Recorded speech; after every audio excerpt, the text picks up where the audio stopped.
Welcome to Birken Forest Monastery's live stream. I'm Ajahn Sona. Let's begin with the first question. Ajahn, our first question today is from the live stream from Raphael in France.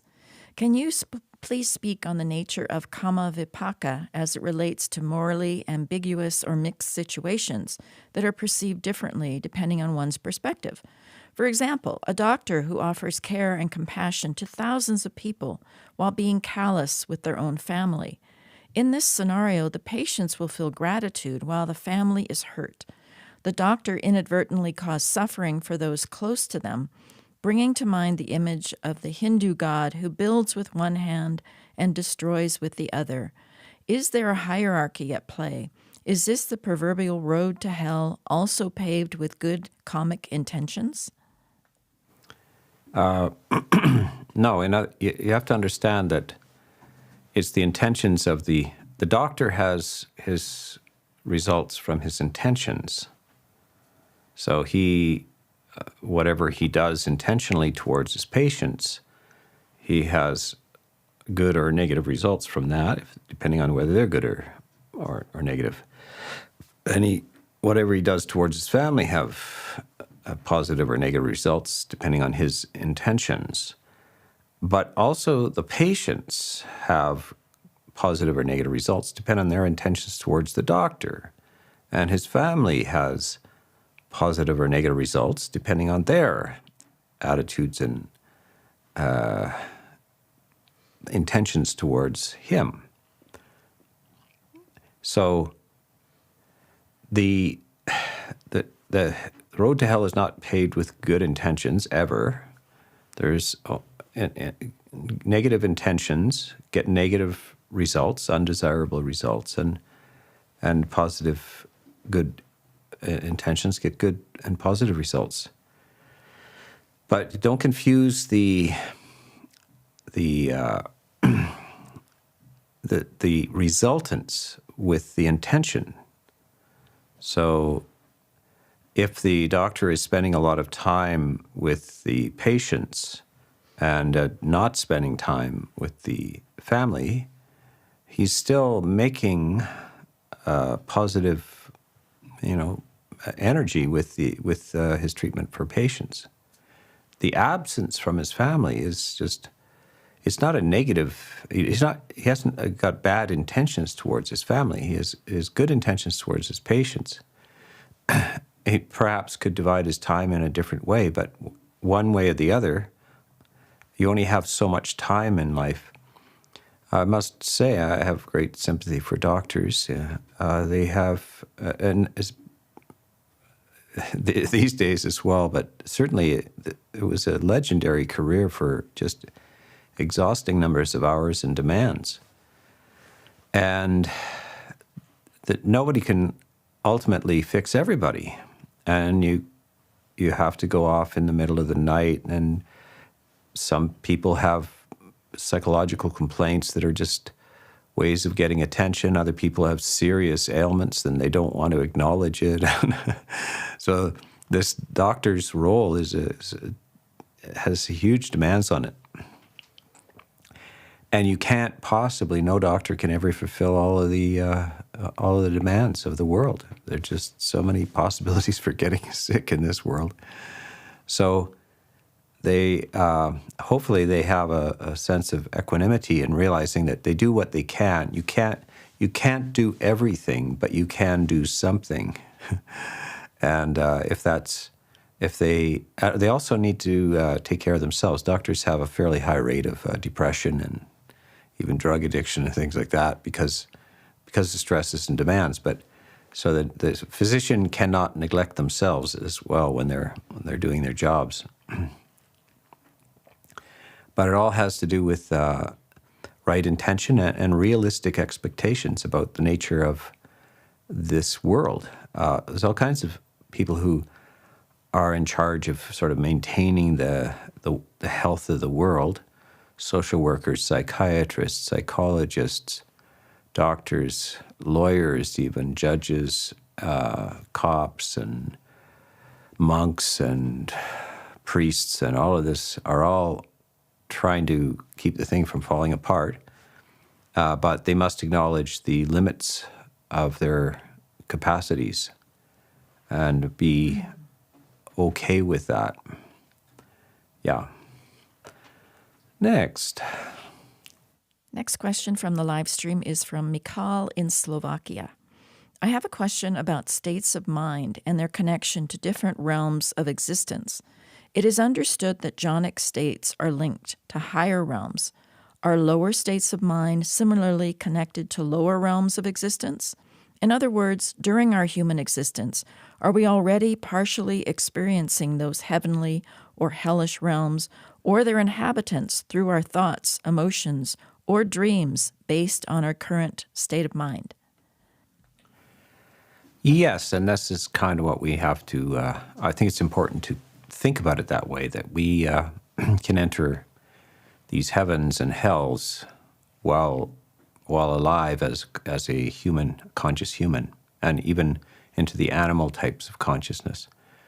You'll see that animals can't do this. They don't have the subtle reflective capacities for this, but humans, and some humans, can enter into these higher states of ecstasy, of great beauty and refined, transcendent experiences.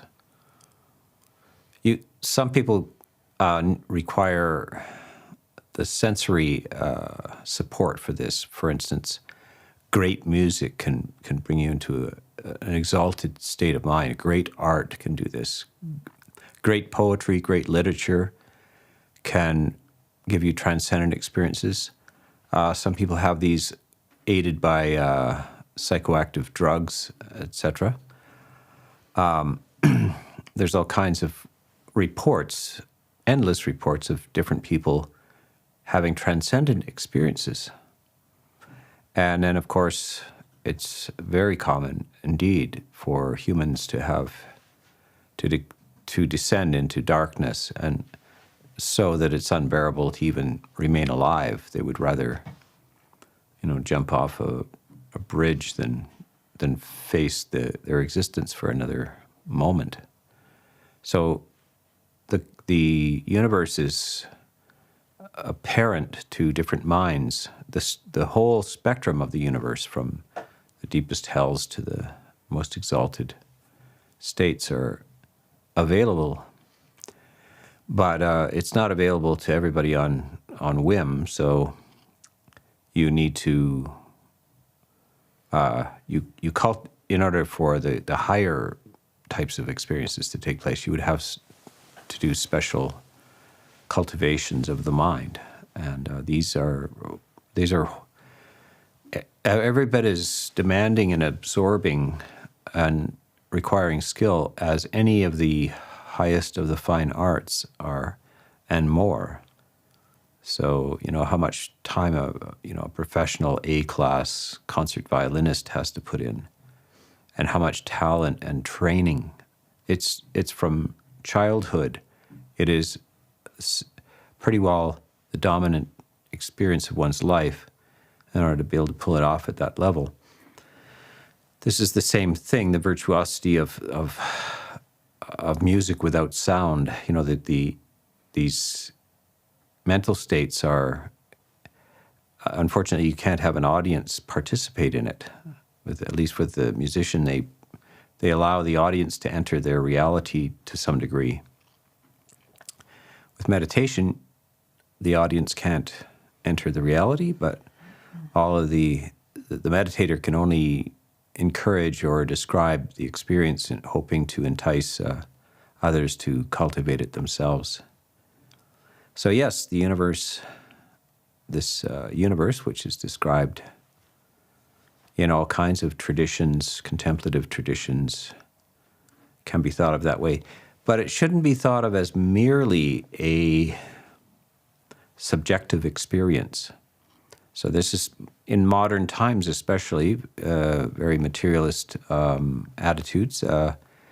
People, even a hardcore materialist, annihilationist type of attitude, would acknowledge that people have transcendent psychological experiences, that they fit the descriptions of heavenly experiences, but they would say very exclusively that that's simply a subjective experience of the mind, and but it doesn't correspond to an objective reality somewhere, whereas the more traditional contemplative practices would say this is a glimpse of a really existing reality somewhere in time. And maybe the best description, though, is that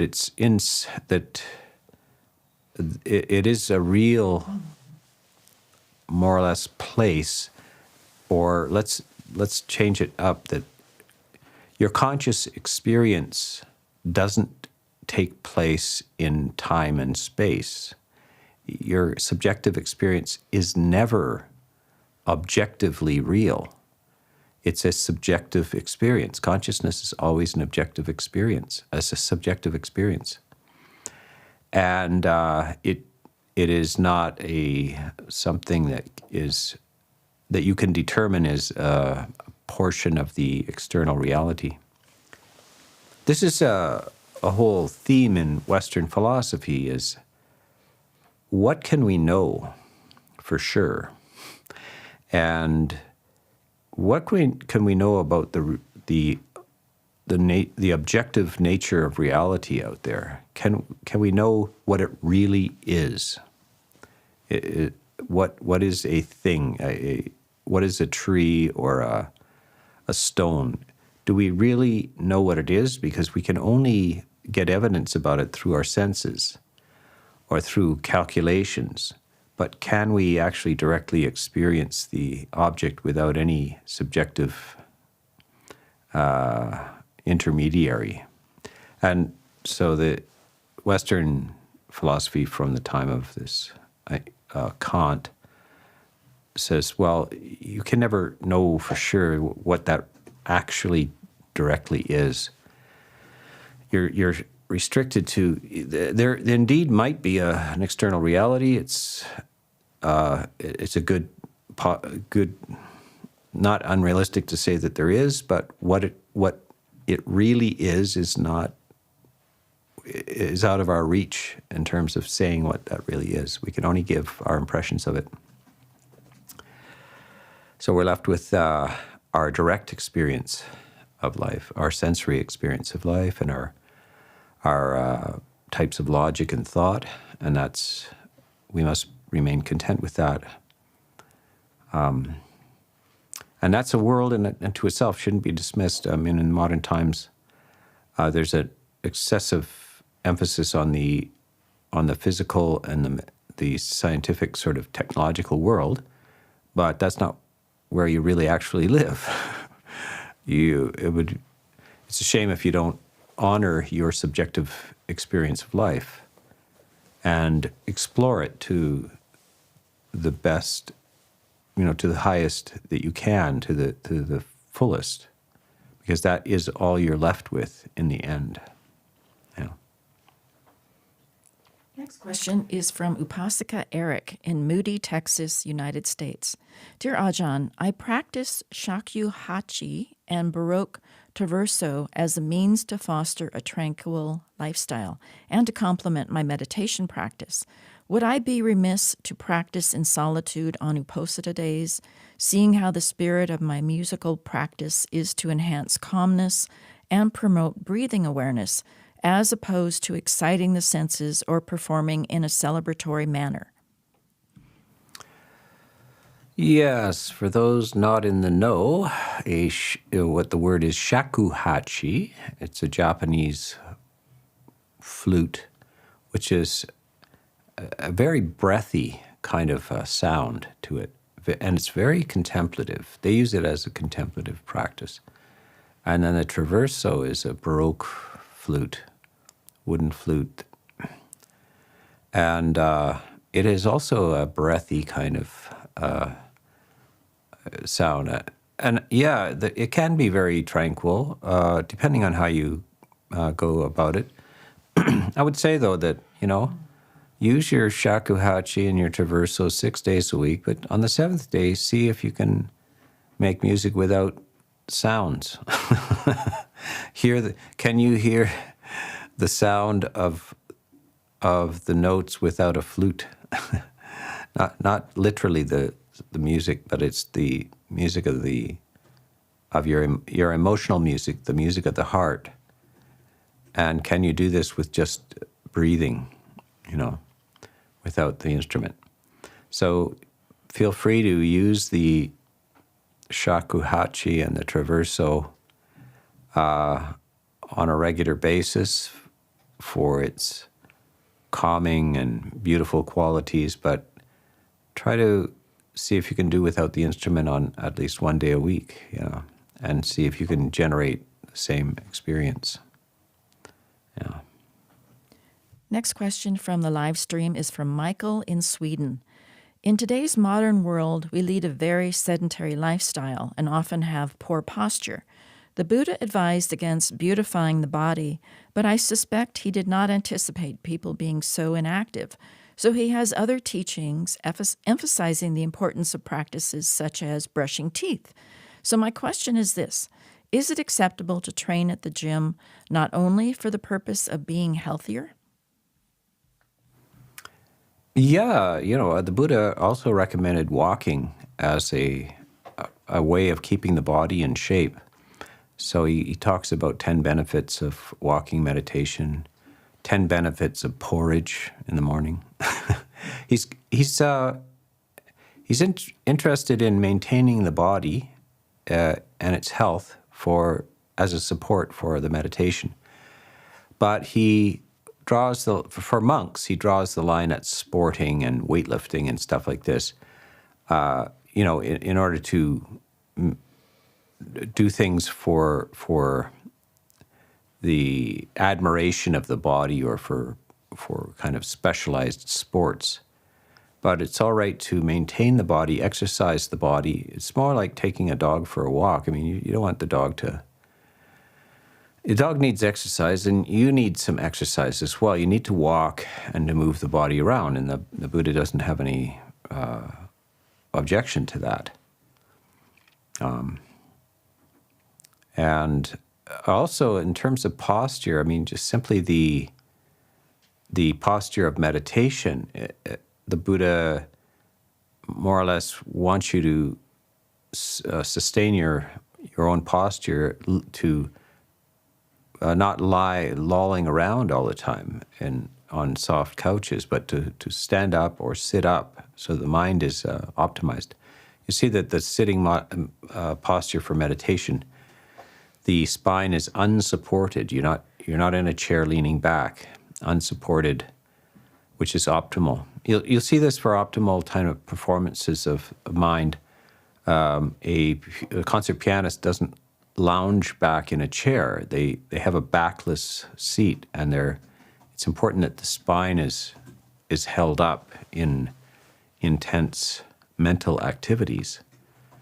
So part of the posture is strictly psychological. A person who is defeated in life their posture will sag, their head will droop forward, etc.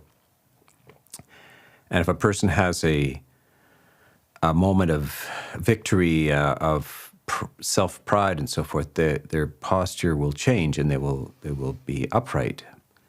And so this is the nature that it's very interrelated to your psychological condition. Yeah. Okay. Next question from the live stream is from Ryan. I've heard you say we should assist the dying to pass away calmly so their minds can be reborn in good conditions. I also listened to your talk about the case of children recollecting their rebirths. I worry my granny may have passed away afraid and confused. Is there a way to see where our loved ones may have been reborn to help or reunite with them? Well, most people don't have the capacity to see where people went, the Buddha says very plainly that he just easily sees where people go. Interesting discussion about this. he says it's like a person on a rooftop in a city, and a person comes out of a room into the street. People in the room, the door shuts behind and they don't see where that person has gone, but the person from the rooftop sees them exit the room into the street and walk down the street, and then they open another door on the street and walk in there. And the people inside that room just see the entrance of that person, but the person from the rooftop view sees them leave one room, go out, move down the road, and then enter another room. So he says that's the experience of like sort of psychic observation of a person going from one life to another. And it can be that clear. It just depends on your point of, the point of view that you're observing this from. That's only available to people who have that special power. As far as people dying in distress and so forth, that's a very complex, rapid process described in great detail, somewhat in the suttas, but in great detail in the commentaries and the Abhidhamma. The Abhidhamma is like the technical treatise on various points made in the suttas. So this the quality of the last moment of this life determines the destiny of the next life. But the quality of the last moment of the life is determined by events that occurred in a person's life. To some degree, you can influence it towards the end of life by, if a person is very ill or in sickness. I mean, this is good advice any time in life, is stay reflecting on the positive things that you've done in your life. Let go of reliving with shame and disappointment negative things you have done or you believe you have done. Don't dwell on those things. That just reinforces the negative state of mind. Look back and look for any small things of goodness that you've done, and remember those and enjoy those again and again. It'll change your disposition, and it can influence your next life.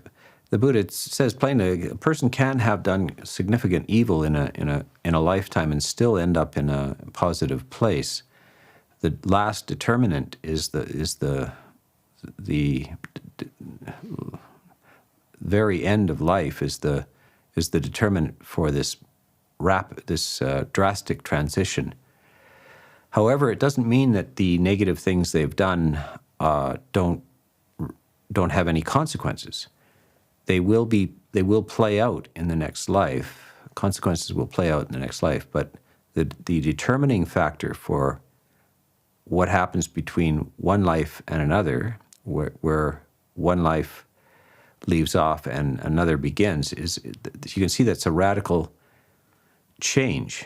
And if that last moment is very positive, then you can have a positive result in the next birth. So you imagine you've lived a life of mixed accomplishments and so forth, and you made some money. Anyway, you live in a decent place, and you've had some failings as well, and then you have to leave. You have to leave the city. You get booted out.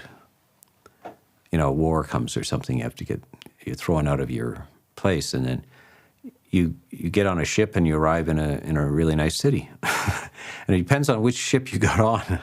The last moment, the decision to get on which ship is the critical one. But you're left, once you arrive, you might arrive in a very pleasant place. Nice climate and good economics and so forth. But you still then have to play out your life in that new place with the skills that you've developed, the negative and positive things that you've done in your life are still going to play out in that new environment. So that's the kind of situation. As far as the Buddha's recommendation is that you kind of celebrate the person's, your grandmother, for instance, by offering charity in her name, meals to those who are. Well, you can offer meals to monks or anybody, and dedicate the positive energy to your grandmother, and that positive energy may be felt wherever they are. Yeah. Next question is from the live stream from Julie. I was born into a family that avoids the 5 precepts. I have been able to distance myself from them in this life. Will that distance carry over to the next life? Yeah, that's an interesting way of putting it. A family which avoids the 5 precepts. Avoid virtue at all costs. They avoid non-killing and non-stealing and non-sexual misconduct and non-lying and abstention from alcohol and drugs. So they indulge in all of those things. Yeah, you're well to separate from them, to get some distance away from them. And if you observe the 5 precepts and purify your mind, then you will not in future lives be associating with them. You will be out of association with them, which is one of the things the Buddha recommends, that sometimes, our family, or where we were raised and so forth, we've just fallen in with a bad situation. And it's very important that a person remove themselves from that. Sometimes, even in Buddhism, people are dwelling excessively on your duties towards your families, but a person is not capable of maintaining their own strength and influencing the family. If they're from a very corrupt situation, they should remove themselves and associate with a wise and uplifting people. It's a cruelty. This is in social work. This is what happens. The social workers show up and remove children from a household that is dreadful. Criminal activities, drug use, sexual abuse, all these things are, the society is wise enough to say that don't leave children in that situation. Take them out of there and put them in a better situation. Find a better situation for them. This is not, humans don't own their children at all unconditionally. They are required to behave in a humane, in a human way. If that adult degenerates into a sort of an animalistic or criminal or psychologically depraved condition, then they lose all their rights to their children. Next question from the live stream is from No One, Everyone in Iran. An ordinary sensory being, as I understand, is simply a congregation of an experiencing faculty that experiences objects through sense doors, which results in a reaction and an experience that is positive, negative, neither or both. Negative experience is always negative, and the positive experience ultimately ends up being a negative experience because all phenomena are transient. So either the desirable object won't last, the being won't last, or the feelings towards that object won't last, thus leading to loss and dissatisfaction. This leaves the experiencing faculty yearning for more desirable experiences and avoiding painful ones, which to me makes life as a sensory being very frivolous and is very disenchanting overall. Is this wrong view? No, it's right view. Basically, so there's what we would call 5 subjects for frequent recollection. One is aging. All beings age. Illness, all beings have the potential for illness. Death is certain. And the fourth recollection is, all that I have, beloved and pleasing, will become otherwise, will become separated from me. So that's just a fact of life, isn't it? I mean, if you love somebody, they're going to die first, or you're going to die first. One way or the other, you lose what you love. If it's a house or a thing or a child or a lover or whatever it is, you lose it. It gets taken from you. You can't keep it. So that's the unsatisfactory nature of life. And all you can do is you still have to make moral decisions in life. You still have to conduct yourself in a way that has positive results. And so that the fifth recollection is, whatever I do for good or for ill, that is my inheritance. That's what comes back to me. So looking at this scene, that is why the Buddha is losing his interest. The Buddha has lost his interest in remaining in that scene. Is there a way out of that? So we're not looking for eternal existence within the universe, because the Buddhism doesn't think there is such a thing as a sustained, steady state of a positive steady state. Like, in other words, an eternal heaven. We think there are heavens, but they're not eternal. They also are subject to the laws of entropy. They fall. Whatever energies got you there eventually decay, and you cycle in this vast and uncertain universe. And so the Buddha is asking, is there a way out of this cycle of birth and death and the problematic nature of it? So he is finding a path out of that situation. Most people are not distressed enough about it. They don't have the big picture in mind all the time, so they're aiming for short-term rewards.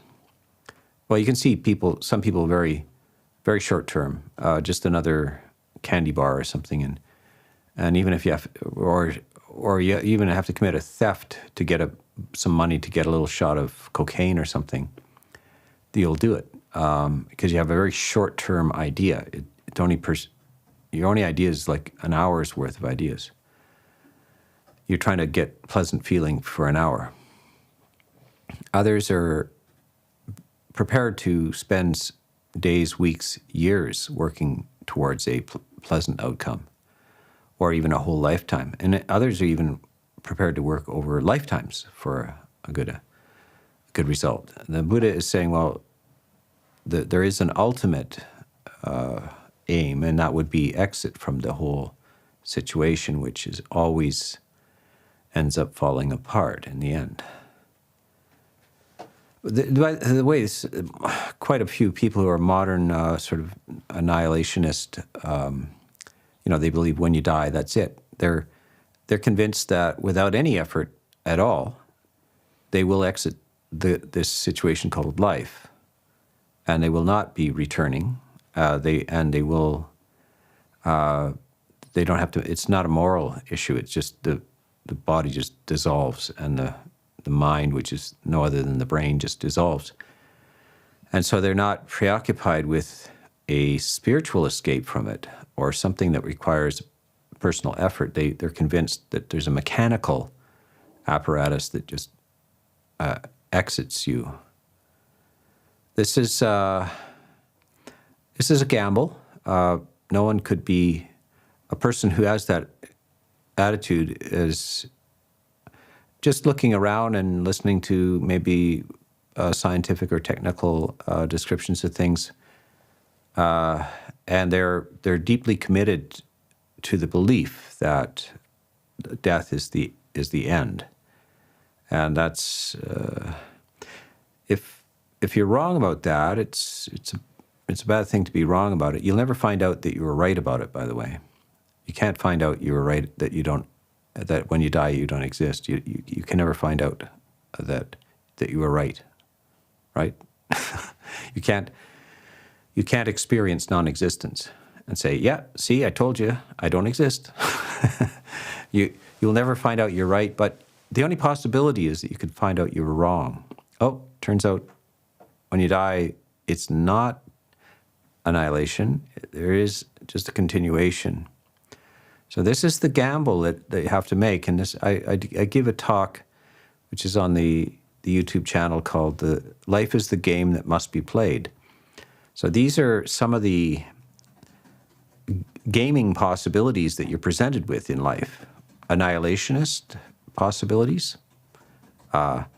Is there meaning within an annihilationist attitude? Does life have meaning? Is there good and bad? Is there moral content to it, or is it purely absurd and meaningless without moral content? That's one of the options on the menu. And then others are, well, it's Christian. If you don't believe in Jesus as your personal savior, you'll end up in hell. And or Buddhist ideas where you have to work out your personal salvation with your own efforts. It's not dependent on anything else. So there's a multitude of items on the menu, and the only thing that you can't get out of is that you have to order something on the menu. You're thrown into life, and there's no getting out of the game that must be played. You must play the game. How will you play it? Everybody is presented with this. When you're 5, as soon as you can be conscious, then you can make a decision. Every decision you make is part of the game that must be played. Yeah. Next question is from Upasaka Ludovic from Brosand, Quebec, Canada. Is there a list of the more authentic or agreeable suttas, or a list of the not so agreeable suttas? I understand some suttas were added many years after the first ones were recited for the first time, after the Buddha's parinibbana. I'm sure I'm not the only one who sees the discrepancies between some suttas. Example, quote, MN Sutta 115. He understands it is impossible, it cannot happen, that a woman could be an accomplished one, a fully enlightened one. Yeah, those are social concerns. That particular reference is to, can a woman be a Buddha? It doesn't mean, can a woman be enlightened? The Buddha clearly answers that and says, yeah, there's all kinds of women, disciples who have attained full enlightenment, arahantship. There's nuns. I have nuns that are arahants. A woman can attain full and complete enlightenment. The question of, can a woman be a Sama Sambuddha? The general answer is no. But that's just a social condition. It's not. The reason why is that, at least when we look back in human history, for charismatic purposes in societies, males usually are the leaders. They get the respect of both men and women, whereas women have not been have not initiated these gigantic religious structures. So that's just the nature of human history. But that's what that is referring to. So it's a pretty esoteric sort of idea. I don't know, the blank statement made by the Buddha is that denies that it could happen in any situation on any, Buddhism has an idea of multiple worlds, right? Incalculable numbers of world systems in this universe. That's very advanced, isn't it? Until very recently, we believed in the West that this is the only planet that's inhabited. Particularly Christian belief that this planet was, biblically, it's not very old. it's created by a God, and humans are produced by this act of creation, and that exclusively this is it. But now in modern scientific times, we keep seeing how staggeringly immense the universe is, and how staggeringly full it is of world systems. The question, are there other conscious beings on these other world systems, is of course being asked as well in this in both in the scientific community and the spiritual communities. Buddhism has answered this 25 centuries ago, saying yes, if there are, you can't possibly even calculate the number of systems with sentient conscious beings on them. Not only in the solid realm which we experience, but also in these more refined or higher and different vibrations.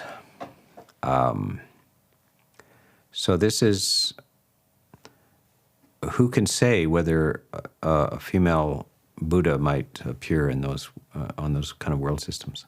But as far as we know in this particular history, there are no female Buddhas, but there are female, fully enlightened females. Yeah. Yeah. Aside from that, okay. So let's go back to this: which suttas are early, which sutras are later. You'll find different answers to that. There's a whole academic community of scholarship on this, and I like to read these things. There's people with PhDs at universities spend their whole career looking at the history of India, the history of Buddhist ideas, the history of Hindu ideas, Vedic ideas, the interaction of cultures, and then they do very careful scrutiny of the structure of ideas in the suttas. Of course, this is religious studies as well. You'll see this in Christianity. They've spent the last probably 2 centuries dicing and slicing the Bible, the New Testament, the Old Testament, and you'll see a spectrum of scholarship. Now, in the end, you have to throw up your hands and say, who knows? I mean, the amount of historical investigation, the number of PhD theses on what did Jesus say? Did Jesus exist at all? Who was Moses? Did Moses exist? On and on and on. You'll see all kinds of extremes in this case. You'll see, by the way, such controversies as on January 6th, was that a real, in what happened on January 6th? You'll see this spun in all kinds of ways. People spin history, don't they? So good luck deciding on which is the later suttas and which is the earlier suttas, because there's a whole industry of people with different motives working on these ideas. So, as I say, welcome to the House of Mirrors. Yes. Next from the live stream are 2 similar questions from Arvind in Seattle and Tony in California. Do you have any advice on dealing with loneliness? How should I solve it? I am dealing with a separation, and I would appreciate any advice from a Buddhist perspective. Well, yeah, it's a lesson. I mean, it shows the Buddha was right. We lose everything we love in the end.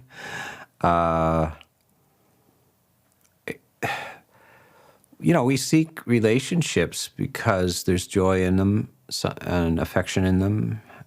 Sometimes it's an economic relationship. Sometimes you're just sharing responsibilities. It's obviously part of human nature. Humans gather together in various ways. And you can well see that it becomes the most important thing in a person's life sometimes. the family structure, the love structure.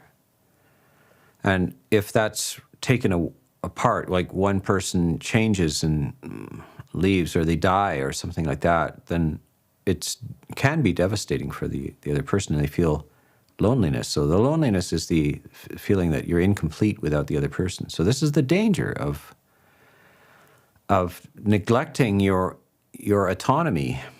And so whether you're in a marriage or not, you need to work on the fact that you are capable of becoming whole.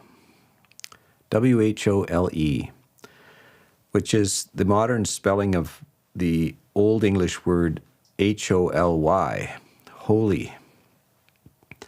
A holy person is a person who is whole and complete. You know, there's all kinds of myths about this. The Greeks have a myth that humans originally were like Siamese twins. They were both male and female. They were like joined together. But because they were joined together like that, they were so powerful that they were threatening the realms of the gods. So the gods separated them. And then that caused them to spend the rest of their lives looking for their other half. So you have this quest which distracts you from everything. You're always looking for your other half, you know. If you're female, you're looking for the male, and then the male is looking for the female. You're looking to be completed by some other person external to you. And so but notice the nature of this. This is in religious experience as well, that the contemplative religious orders, at least in Christianity and in Buddhism and some of the Hindu ideas, insist on celibacy, that you don't seek completion in another person, that you must complete yourself and don't look for it outside of yourself. So this is to become reunited with yourself. So this is your quest. I mean, you must say, look, this is all projection in my mind. I love that person, whatever. This is a human, I'm deluded. It's a human delusion. If I keep it up, I'll suffer. If I stop doing this, I won't suffer. If I got to stop this way of thinking. I'm all right. I'm able to get up in the morning, make breakfast, put my socks on, and go to work. You know, like, what's the problem? You're not lacking anything. It's your mind. It's in your mind. So many millions and millions of people through history have learned how to be all right on their own. Like you don't need all this stuff. It's a natural thing to, want relationship, but it's not necessary. It really isn't. You can work on this, and you'll become a more complete and happy person if you do. Yeah. Next question from the live stream is from Anisha Tanha. I am saddened to see Israelis and Palestinian sufferings. I watch so much news and it causes me to feel frustrated and angry. What should I do? Is there any story from the suttas regarding us bringing our vengeful emotion to the next life? We have so many wars. Is it because of our vengeful emotions from previous life that fuel so many wars? Yeah, a couple of pieces of advice. Well, first of all, stop watching the news all the time. You're not bringing peace to the Middle East by watching the news, but you are distressing yourself. So what's the point? You won't be deciding the next move there. Leave it to those who are actually in the power of making decisions to make those decisions. In the meantime, you're wasting your time. And you're filling yourself with sorrow. No need. Secondly, yes, you can carry over vengeance from previous lives. Of course, the Middle East is a perfect example of that. I think it is the Palestinians were the Philistines in this David and Goliath story in the Old Testament. This has been going on for millennia, right? And they're not the only cultures or tribal things or religious conflicts that have been going on for thousands of years. So multi-generational feuds are very common. What is it, the McCoys and the Hatfields and the McCoys and the Appalachians, the feud. It's multi-generational feuds. So this is the nature. It seems to be human nature. It's the nature of structures and societies. It's unfortunate. It's called suffering, and seems to be built into the genetic structure. So some people transcend it, and they say, look, I have no ill will towards anybody. And even if they've done me harm, I don't harbor ill will. And that's the best strategy, because then you just carry around hatred and it burns you. So you're being burnt by picking up the hot iron of anger. You burn yourself. So you don't pick it up. Others may get involved in these things and commit violence and so forth, and we decide, well, I'm not going to. I'm not doing that. And yes, on a multi-life basis, like a karmic life basis, you can carry these vengeance structures over into the next life. So it only ends, the Buddha has a very beautiful phrase that he says, hatred never ends by hatred. It ends by non-hatred alone. Or in the positive sense, it ends by goodwill alone. So I'm very impressed with some of the actions after the Second World War. I think the West, the Allies, learned something from the First World War. After the defeat of the Germans in the First World War, there was a kind of a heavy treaty that was very oppressive, and so a lot of people thought, the cause of the Second World War was the heavy penalties imposed after the First World War. So they kind of learned from that, and they restructured this. I think it was called the Marshall Plan in Europe. So they rebuilt these societies that had been defeated. This happened in Japan as well, and it's the only way to do it is you got to get past it, whatever it was. You got to get past it, because if you keep this up, it just nurtures resentment, fosters resentment. So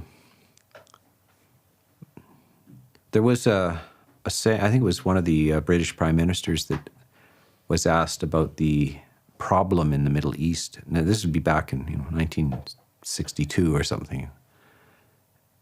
What do you think? What about this problem in the Middle East? This is between Israel and Palestine, or Israel and Egypt, and he said, "What problem? There's no problem. How can there not be a problem?" So, a problem has a solution. That you can't. If there's no solution, there's no problem. It's only if they in the Middle East can propose a solution, then they can have a problem, because there's some sort of idea that this could be solved in some way. But so far, no luck. Yeah, one more question. Ajahn, our final question today is from the live stream from Liam in Cork, Ireland. I have recently been summoned for jury duty. What is the Buddhist perspective on this?